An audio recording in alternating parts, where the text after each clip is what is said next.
Welcome to the Sage CRM Sales Accreditation course. You're currently viewing Module 2, designed for marketing, sales and implementation employees.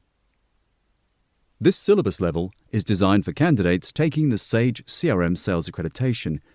Delegates will gain knowledge of the proposition, its applicability to functional roles within a business, and an ability to demonstrate the product to meet business functional needs. There are 4 modules at this level: understanding and articulating the proposition, understanding and profiling a prospect, understanding and usage of Sage CRM collateral, and demonstrating the standard Sage CRM features. In this module, there are 2 topics. Each topic contains information to build competence and confidence for the people in the roles we spoke of earlier. Once you've completed each topic and then the module, you will understand the role that customer relationship management concepts play within a business, how to knowledgeably speak about and demonstrate competence in the translation of CRM capabilities to any business, and how to successfully articulate the Sage CRM value proposition. This is the second topic of the second module. This topic contains information specifically on how to quantify the needs within any business.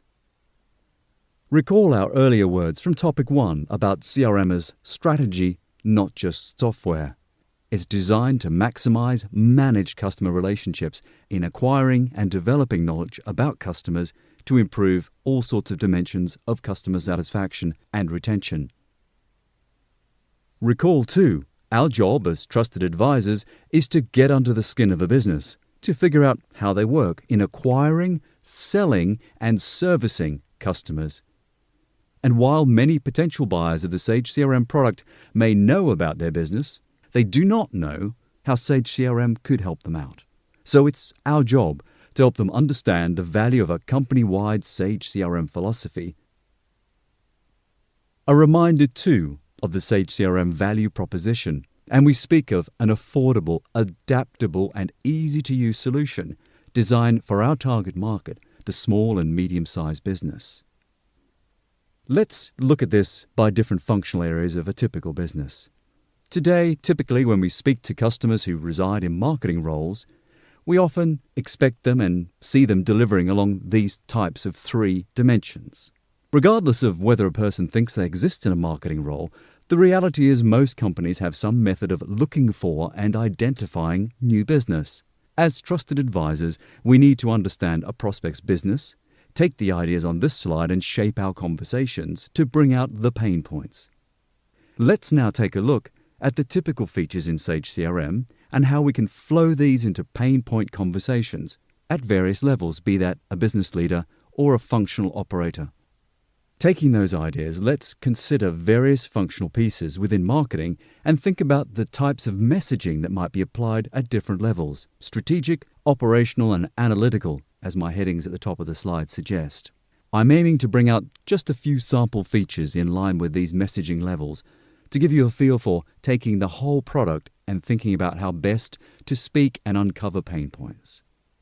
For example, e-marketing, the ability with the product to have out-of-the-box templates, have a simple process to create and target a very specific message to a set of potential prospects or customers. Similarly, lead to web and lead routing and alerts.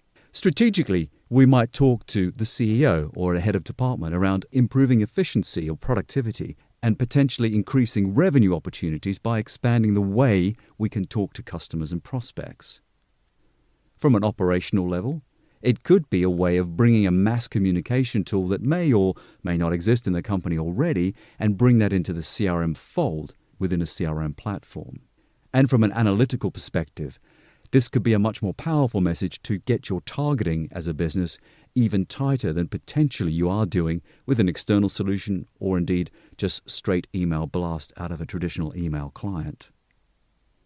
Looking at some more features, strategically we could speak about the full 360-degree view of what is going on with marketing and the ability to manage all that activity and the dimensions of spend at a dashboard or head of business level. Operationally, it becomes a much better way of managing all the activities that go ahead or are attached to a particular new go-to-market activity. And from an analytical perspective, It could be the message we're looking for, the ability to compare data before and after various campaigns. There's also the social side. First of all, we could look perhaps at strategic messaging, how to manage your reputation online using the Sage CRM tool to both monitor, send, and capture relevant information in one place. Operationally, we could be looking at a way of quickly and easily viewing and updating social streams wherever they may exist and keeping that within the application. And finally, from an analytics point of view, it may be that you're looking to pull out data about particular activity on a particular channel, maybe keywords in that particular channel, and then using that to inform new marketing activity or other things. So that's a brief snapshot of marketing as a functional unit. Let's take a look at the sales side of things. Now, typically when we speak to sales, we talk along dimensions such as these: providing access to information, automating processes, and so forth. Now, regardless of whether a person thinks they exist in a sales role or call themselves that, the reality is most companies, of course, have a method of bringing new business on board. Our job as trusted advisors is to understand that process, taking some of the ideas on this slide and shaping the conversation to bring out those pain points. So again, let's now take a look at the typical features in Sage CRM and see how we can flow or shape those pain point conversations along those feature dimensions. Some features on the left-hand side just to set the examples up, and then the strategic, operational, analytical across the top. So let's look at workflow in the context of sales. Strategically, this could be a message to the line of business owner, the owner of the company, about an improvement in productivity. From an operational standpoint, perhaps it's a way of just automating key or important sales processes. And analytically, this is where we start to look at the data again, looking at comparisons between sales teams, different types of products, different regions, and so forth. And if I move down the horizontal layers, you can see how I've brought out other features there and then spoken similarly from a strategic, operational, and analytical message. Another dimension of looking at sales could be around the whole multi-browser or modern UI. So if I talk about that strategically, operationally, and analytically, you can see as that slide builds there different styles of messages depending on the sort of person and conversation you're having. So it could be strategically, the modern multi-browser, modern UI is all about cultural impact, making sure that people who need to use the system want to use the system. It's simple, it's easy to use, it's a pleasure to enter data. Through to the right-hand side there, an analytical message, making sure that data accuracy is as accurate as possible because the user interface and the screen designs within that make data entry and data reporting an easier tool than perhaps spreadsheets or other tools that are in place.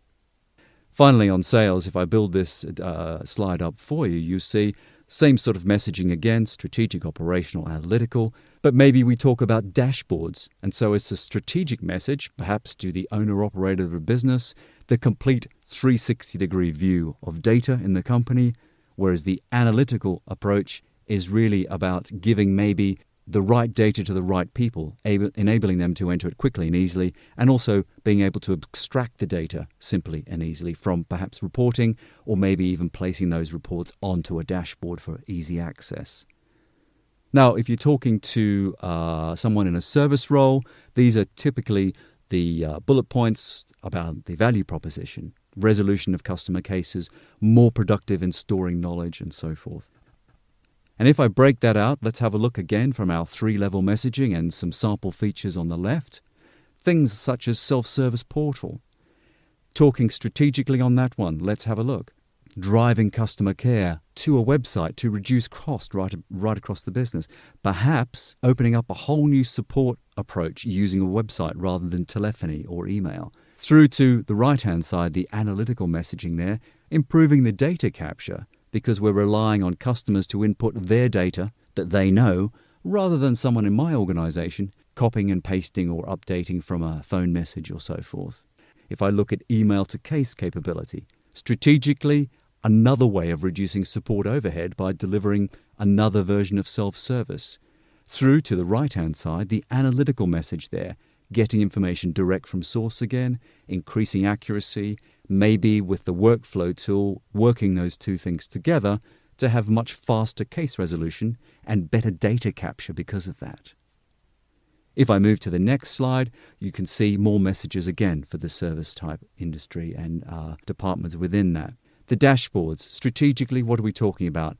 The 360-degree view, the knowing immediately as a manager how I'm performing against my service level agreements, through to the analytical side on the right-hand side there, which again focuses very much on the data, aggregation of data into one place, dashboards that have comparisons week on week, month on month, product on product. And down the bottom, workflow. Messaging there, of course, at the top level, I want much better productivity, potentially with less staff, potentially offering different channels as well. Through to, on the right-hand side, tracking a lot better the information. And if I roll back up away from a functional perspective for a second and talk about the management of any business, they are, whoever they might be, looking for better business insight, increases in efficiency and productivity, and that single customer-centric view. How do we then break that out into management in terms of our messaging levels?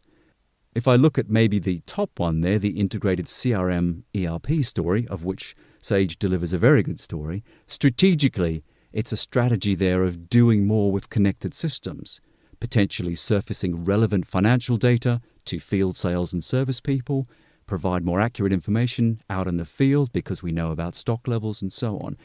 Down the other end, if we look at analytical as an example, perhaps it's important to do more with that combined view of the data, to understand more about, are we selling more of a said product in a certain region? And similar message you can see if we roll down the levels horizontally into things like why integrated communications and dashboards are important as well. Particularly the dashboard point, I think, is surfacing transactional data from a finance system or another type of system is very valuable in a dashboard format. So maybe account people can have an idea before they pick up the phone and talk to a particular customer to get that complete view of transactional as well as CRM type history. You've now reached the end of the second topic of the second module of the Sage CRM Sales Accreditation, with information specifically on how to quantify the needs within any business.